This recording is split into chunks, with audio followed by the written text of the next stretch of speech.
Good afternoon. Today is Thursday, June 10th. This is the court's 2 o'clock calendar. I will go ahead and put on the record that we're live streaming on YouTube to give the public access to the hearing today, given that they're not permitted to be in the courtroom. And the one matter that I have on the calendar is Ozzie Gary versus Payton, civil action file number 2021 DR 00586. Are the parties here and ready to proceed? We are, Your Honor. Yes, Your Honor. Do you need the services of a court reporter? We do not for the defendant. We do not, Your Honor. Okay, Ms. Jones, you're free to log off. Yes, ma'am. Thank you. How long do you think your sides will take? We're the moving party. I suspect we're just going to do some opening. I've got a couple of exhibits. I would suspect 15 to 20 minutes. Okay, Our response should take about 10 minutes or 5. okay, give me one moment. Let me just spotlight you so I can see you better. Are you calling your clients as witnesses? No, ma'am, I don't intend to. I think it's just legal argument for us. I think that's right. If there's an issue with the exhibits, potentially I will, but I think we probably will just do argument. Okay. We have no objection to any of their exhibits being admitted. That was my question. So Okay, so can they be stipulated? Yes, ma'am. All right. Mr. Castor-Leon, I think this is your I'm sorry, Mr. Miller, this is your motion. Is that correct? that's correct, Your Honor. And actually, Mr. Castellon is not here. Mr. Evans is here. Mr. Evans, I see it on my calendar as one thing. That's Yes, Your Honor, I'm one of Mr. Castellan's associates. I'm here for him because he's got another matter to attend to. Okay, very well. Go ahead. Thank you, Your Honor. Are you able to hear me I clear? can hear you well.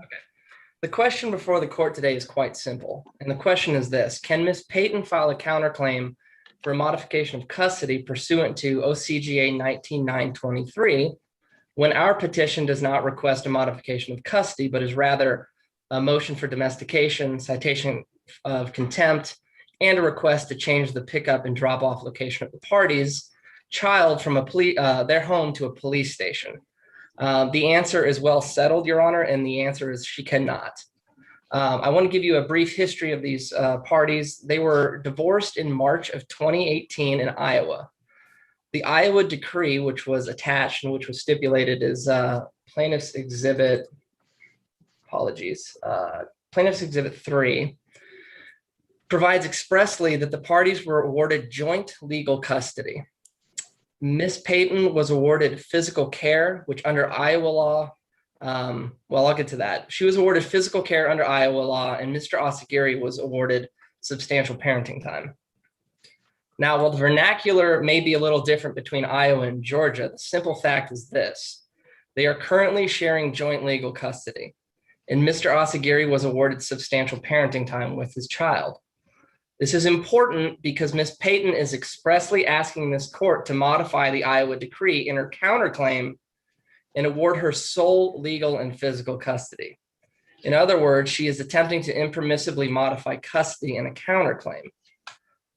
My opposing counsel will attempt to call his client's counterclaim for custody a modification of parenting time, or try to suggest that our request to change the pickup and drop-off location is a modification of custody. However, as the Court of Appeals held in Edelstick versus Blanchard, 177 Georgia App 410, the substance and function of a pleading, rather than its name, should determine its nature. And the plain language of Ms. Payton's answer and counterclaim provides all the evidence Your Honor needs today. She states in paragraph 63, and that is in our exhibit 2, she states in paragraph 63, quote, "It is in the best interest of the minor child for mother to have sole physical custody and sole legal custody." That, Your Honor, her request for sole legal and sole physical is not a modification of parenting time. That is expressly a modification of custody, which without question requires a new filing. Now, the statutory, which I believe opposing counsel and I both agree is the applicable statute, is OCGA 19923. And subpart A provides in relevant part that a complainant seeking a change of legal custody or physical custody shall be filed and it cites the Georgia Constitution, but filed in the defendant's county of residence. The emphasis being a change of custody needs to be filed by Mr. Asagiri. Subpart D of that same statute then goes on to say a party may bring a counterclaim for modification of legal custody or physical custody in response to a petition seeking a modification of legal or physical custody. In other words, Ms. Payton can only bring a counterclaim for modification of custody if and only if Mr. Asagiri's underlying petition requests a modification of custody. Your Honor, our petition is primarily one for domestication and contempt. Mr. Asagiri is also requesting to have pickup and drop-off changed to a police station due to some conflicts that arose with some exchanges. He is not seeking to change final decision-making authority, nor is he seeking to change the amount of parenting time he receives. His petition does not contain a modification of custody, which would require a showing of a material change in circumstance under 1993. Now, again, my opposing counsel erroneously argues that a modification of parenting time is the same as a modification of custody and therefore permissible as a counterclaim under 19923D. However, it is well settled that custody and parenting time are not synonymous. In fact, his own citation in his response to his own citation to Moore v. Moore McKinney, which was 297 Georgia App 703, in which he relies on a tenuous argument for treating petitions for custody as visitation, it clearly states that visitation rights do not equal custody. Evidence of the distinction, again, can be found in the standard in which a modification of custody may be granted, in which a modification of parenting time can be granted. Your Honor knows that custody requires a material change in circumstance, where pursuant to 1993B, visitation does not require a material change because it is not the same thing. In other words, the bar is substantially lower for a visitation versus a modification of custody. Ms. Payton's reliance on Moore v. Moore McKinney is also misplaced because it does not even address a case involving a counterclaim, but rather it addresses an underlying petition filed by a father in that case and what constitutes an appealable case under the Supreme Court's pilot project for domestic relations. Furthermore, despite emphasizing that they are seeking a modification of physical custody or parenting time, as he refers to it, Ms. Payton neglects to acknowledge that she is specifically asking for a change of legal custody. She is asking for sole legal custody in her counterclaim. That is categorically and by definition a modification of custody. Petitioner, on the other hand, again, is simply seeking to have the location of pickups and drop-offs changed. That's it. The case law and statutory authority is clear. If Ms. Payton wishes to seek sole legal and sole physical custody, then she's required to file a separate action pursuant to 1993 and have Mr. Asagiri personally served. She cannot file a counterclaim requesting that relief. In doing so, she's trying to confer subject matter jurisdiction for this case where subject matter jurisdiction, the court does not have it. We note that Ms. Payton also counterclaimed for contempt. And while we're confident that she will not prevail on that issue, Your Honor, we submit that her counterclaim for contempt is permissible under the law. So we're not seeking to have her entire counterclaim dismissed. We're only seeking to have that portion where she's seeking custody. We're also requesting an award of attorney's fees for having to litigate this issue in the amount of $2,500. We have tried on numerous occasions, and Your Honor can look at the Exhibit 9, which was attorney correspondence where effectively I tried to get them to, one, dismiss and refile to save money. Mr. Castiglione said that his client would not agree. I would also ask Your Honor to look at the Exhibit 7 and 8, which is affidavits of due diligence and affidavits of service, in which the process server stated that he made 9 attempts to serve Ms. Payton and that she was attempting to evade service. That is typical of the way that Ms. Payton has been acting in this. She's expanding the litigation where an expansion is not necessary. We could have easily Would those resolved. attorney's fees be for this matter to dismiss or initially? The service issue that you have with her is for your initial filing, correct? Correct. And I'm not asking for fees in that regard. Okay, I am simply stating that it is reflective of the inability to get them to dismiss their counterclaim when the case law, I believe, is clearly in our favor, and simply dismiss without prejudice and refile for $250. And yet here we are having to litigate this matter. Your Honor, there was one exhibit that I did not include previously, and that was our attorney's fees, but I would be more than happy to share my screen. But again, we're asking for $2,500, and admittedly, Your Honor, we've incurred significantly more than that just in this motion to dismiss. Thank you. Mr. Evans. Yes, Your Honor. I'd like to start off by saying I think the court picked up on that, but any issue with service is a complete red herring in this case, has nothing to do with the motion we're here for today, and that can be litigated at a further time. Also, the majority of plaintiff's motion here, where it's talking about whether or not the Iowa law, sole custody versus primary physical care, how we can interpret Ohio law here in Georgia, is also a red herring to the issue today. We fully admit we're asking a counterclaim for modification of custody under OCGA 19923D. 19923D says you can modify both legal and physical custody in response to a petition to modify legal or physical custody. There's no one-to-one correlation. He doesn't have to be requesting a legal modification for us to do a legal modification or a physical modification to a physical modification. As long as he filed a petition under 19923A, we are allowed to counterclaim under 19923D. I think if you look at the substance of his pleadings, he filed a petition to modify custody under 19923A. He asked the title of, if you just look at the title of his motion, it is, sorry, I'm pulling up here. Petition for domestication, motion for citation of contempt, and petition for modification of parenting time. And then getting in paragraph 52, the title is petition for modification of parenting time. And if you look through paragraphs 52 through 57 of his petition, he's asking for the court to make substantial changes to the parenting plan that you'll have. Exchange location, but also it looks like he's asking for additional time during the summer to take the child overseas. He's asking for a change of physical custody in this petition. I think it's very, Mr. Thomas here, Mr. Miller would say that our guidance on placing on certain case law is misguided. However, he doesn't cite to a single case law which supports his position at all. In his motion, he cites to two different cases.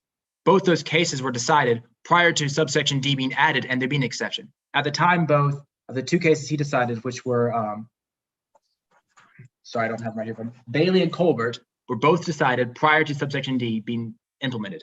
At the time Bailey and Colbert both decided, there was an absolute rule. There's no counterclaim in any circumstance for custody. You had to always file a new action. However, the legislature, seeing that that was, quite frankly, a silly public policy, allowed subsection D to be added in 2018, which allowed this exception. And quite frankly, there has been no case law that I could find, and apparently no case law Mr. Miller could find, or else he would have cited to it, saying whether or not a modification of parenting time is equal to a modification of custody. So that's why, since there is no direct case law on point, there is some adjacent case law. That's where when you get to Moore versus Moore McKinley.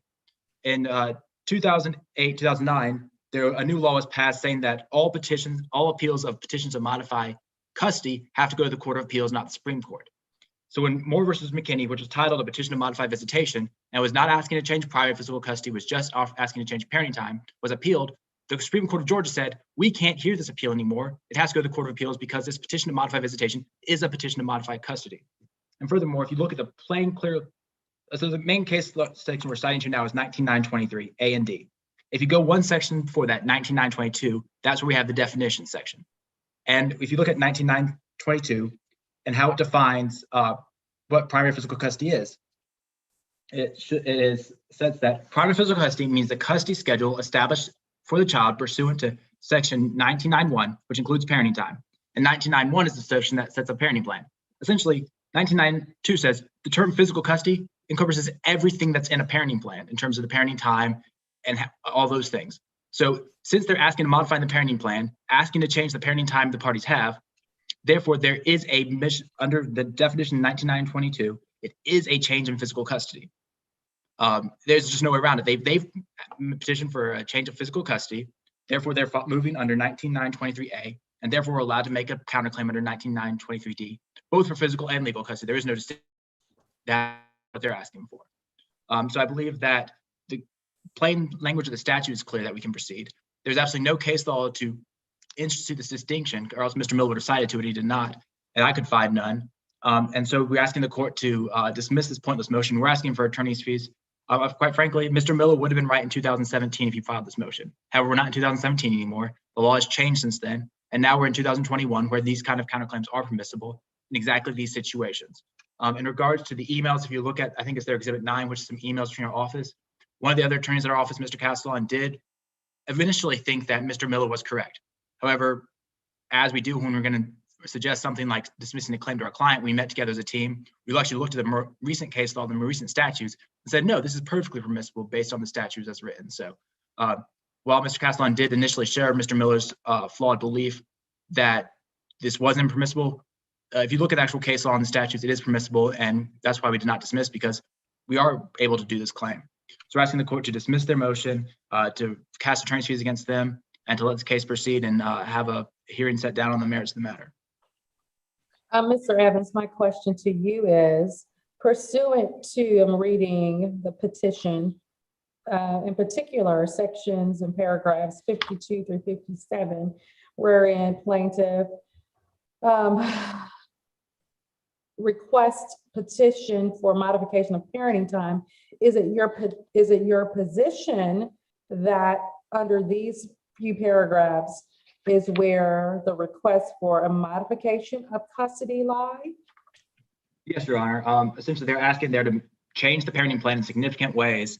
And under 19922, physical custody means the whole schedule established in the parenting plan. So even if he requests to change the time, say, for instance, you guys are picking up at 6:00 p.m. and you want to change it to 7, is that, in your opinion, a modification of custody? yes, Your Honor, it would appear to be so, because any change to the schedule is a change under the physical custody under 19922 is the to that schedule is a change of physical custody. So it doesn't matter if the order says primary, sole custody, physical or legal. That's not your belief of the custody part of it. It is any change whatsoever in the parenting time. It's equivalent to a modification of the custody. Yes, Your Honor. Custodial rights of a parent. Okay. Yes, Your Honor, and I believe that's supported by just the definition section 19922. Okay. All right, Mr. Miller, what's your reply? Your Honor, if I may, I think the distinction lies in the what showing needs to be made. The reason why a modification for custody is not allowed in a modification of visitation, which frankly is so minuscule in this case, it's a change of location, but the difference lies in what is needed to show it. For a modification of visitation, you do not need to show a material change. For a modification of custody, you do. So under Mr. Evans' expansion of this law, this court is going to be seeing a number of modifications for custody just based solely on someone asking, like Your Honor pointed out, to change a parenting plan from a 6 p.m. start time to 5 p.m. For example, if someone gets a new job. That is not the interpretation of the law. And frankly, Your Honor, Colbert and Bailey are still good law. There's no big red X anywhere in Westlaw or Lexis. And frankly, we only need to look to the statute itself, which specifically, again, states that a complaint seeking a modification of custody, legal or physical, that is the only time there can be an exception to the OCGA 19923D for a counterclaim for custody. We are not seeking to change. We're not seeking to change, for example, final decision making, which apparently Ms. Payton is seeking to do. We are not asking to change to have Mr. Asagiri become the primary physical custodian. We're asking for one small thing: change the location to a police station so there's not another confrontation between Mr. Asagiri, Ms. Payton, and anyone else in the house. It's that simple, Your Honor. And again, the remedy here for her is to simply dismiss this case and refile for $250. But we are here $2,500 later arguing over this simple, well-settled issue. Your Honor, if I may Okay. respond to that. Well, you can't, because it's his motion, right? Procedurally, you reply, he responds. Thank you, Your Honor. But let me say this, because you guys, I will say, having practiced family law for many years, you have, initially, I would, just off of your argument, say, I do know modifications are initial actions that must be filed in a county where the defendant or the defendant lives, okay? I am curious to review the case law that you present, Mr. Evans, to make a better decision about whether or not modifications of custody and modifications of parenting time are essentially the same. That appears to be your argument. And if they are the same, that makes a difference. So you guys want to finalize and make your final arguments? I'm going to take it under advisement. Your Honor, just briefly to that point, and I think this can be my closing. If they were the same thing, then they would have the same required showing to modify, and they do not, plain and simple. There must be a modification of legal custody or physical custody filed. At that point, there can be a counterclaim. Absent that, there cannot be a counterclaim, and it needs to come in its own separate pleading. Without doing that, this case does not have subject matter jurisdiction. Thank you, Mr. Evans. Yes, I think if you just look, I mean, this all hinges on the definition of physical custody. What is physical custody? I think there's a code section right before 19.922 or 23, which tells us that, and that code section is 19.922. If you read 19.922, it makes it clear that any change in the schedule, no matter how minuscule, is physical custody that opens the door for modification. They open the door with a crack to change one thing, and unfortunately, or fortunately for us, the law lets us go in and change everything on physical and legal custody at this point. And as to Mr. Miller's simple solution here, that's the exact reason, this is the exact thing that was happening prior to 2018 that the legislature wanted to avoid. We're having to, if we file in Mr. Agassi's home county, then we have the same issues argued in two separate counties, practically the same case having to be argued twice in front of two different judges. And that's just not practical, or that's not the purpose of the law, and it's not good for judicial economy. And that's the whole reason subsection D was added here, is to get rid of having to have these multiple filings in multiple counties regarding the same children. And so I think if you just read 19.922, you'll see that the code section clearly defines out what parenting time is. And Mr. Miller, quite frankly, has failed to carry his burden to show that there is this distinction between physical custody and visitation, whereas the plain reading shows that they are the same thing. Okay, so I'll take it under advisement. As it relates to attorney's fees, I'm going to reserve the attorney's fees. You'll absolutely know my decision probably in 3 weeks at the longest. I still have some other cases that I'm working through, and then we'll revisit the issue of attorney's fees. And obviously, you know that you have to travel under a statute. What is it? What are you asking for attorney's fees based upon? Your Honor, we're seeking fees under 915.14. 915.14? Correct, Your Honor. And the reason for that is because we have attempted in vain to resolve this case on multiple occasions. Okay, so you're saying it's frivolous. Correct. And did you serve him? I'm sorry? So look at 915.14. What's your burden of presenting that to the court? It's not like the other attorney's fee statute. I'm sorry. Are you were you speaking to me? I'm sorry. I'm telling you, it's not like the, you can't just argue 915.14. Sure. I'm asserting that that their defense, there's a complete absence of any justiciable issue or fact, and it could not reasonably be believed that the court would accept the assertion. So under 19, Which one, A or B? I also Okay. think it lacks substantial justification under 915.14B. As I said, I'll reserve the issue of attorney's fees. 91514 requires additional steps before it comes to the court. It's what I'm saying. It's not like the other attorney's fees statute. If that's what you're relying upon, but I'm not making a decision on attorney's fees anyway. I'm going to take it under advisement. I'll get you an order. I'm short of 4 weeks, and we'll hopefully be ready to proceed to a finalization on this matter. Anything further from any part?